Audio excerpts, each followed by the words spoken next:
সত্য ঘটনা অবলম্বনে একটি ভয়ানক ঘটনা শোনাচ্ছি তোমাদের। ঘটনাটা ঘটেছিল 2013 সালে।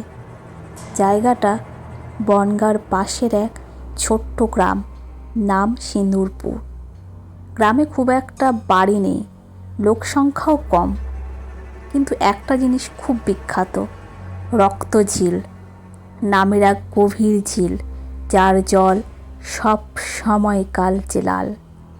লোকজন বলে এই ঝিলের জল লাল কারণ এখানে কোনো দিন কিছু একটা ঘটেছিল, ভয়ানক কিছু।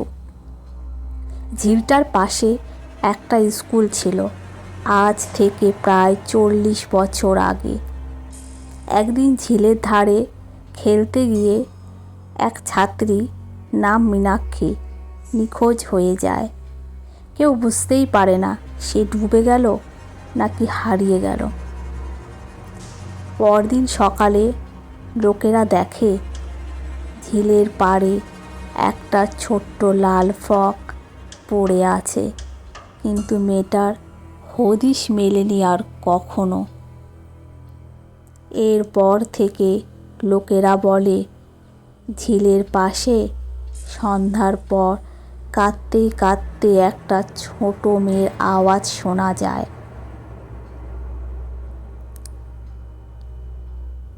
তন্ময় একজন কলেজের ছাত্র। 2013 সালে বন্ধুদের সাথে ঘুরতে যায় সিন্দুরপুরে তার মামাবাড়িতে। একদিন সন্ধ্যায় সে হাঁটতে হাঁটতে চলে যায় সেই রক্ত ঝিলের পাশে। তখন প্রায় সন্ধ্যা 6টা, চারিদিক শুনশান, ঝিলের জল নিঃশব্দে ঢেউ খেলছে। হঠাৎ তন্ময় শুনতে পায় একটা মেয়ে কাঁদছে খুব আস্তে, যেন কারো বুক ফাটছে চেপে রাখা কান্নায়। সে ভাবল হয়তো গ্রামের কোনো বাচ্চা। ডেকে বলল, কে আছো ওখানে, কিছু হয়েছে? কিন্তু কোনো জবাব নেই। সে সামনের দিকে এগিয়ে গেল, আর তখনই সে দেখল ঝিলের মাঝে একটা ছোট্ট মেয়ে দাঁড়িয়ে আছে, ফ্রক পরে, পা নেই, শুধু ধোয়ার মতো নিচটা ঘোলাটে। তন্ময় স্তব্ধ হয়ে গেল।